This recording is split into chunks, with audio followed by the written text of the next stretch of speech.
আসসালামু আলাইকুম ওয়া রাহমাতুল্লাহি ওয়া বারাকাতুহু। যারা দেখছেন সবাইকে জানাই আন্তরিক শুভেচ্ছা অভিনন্দন। আপনারা আমার হাতে একটি বই দেখছেন। এই বইটি নিয়ে আজকে রিভিউ করব।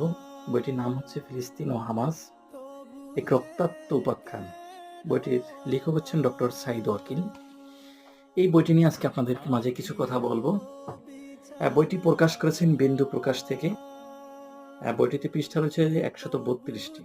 বইটির মূল্য হচ্ছে ৳২৫০। আসলে এই বইটি নিয়ে আজকে কেন আলোচনা করছি? এজন্য আলোচনা করছি, ফিলিস্তিন হচ্ছে সেই জায়গা যেখানে অসংখ্য নবী রাসূলের স্মৃতিধন্য জায়গা হচ্ছে ফিলিস্তিন। যেটি হচ্ছে মুসলমানদের প্রথম কিবলা মসজিদুল আকসা যেই জায়গাটায় রয়েছে সেটি হচ্ছে ফিলিস্তিনের জায়গা। সম্মানিত দর্শক শ্রোতা, আমি মনে করি ফিলিস্তিনের ইতিহাস আমাদের সবার জানা উচিত।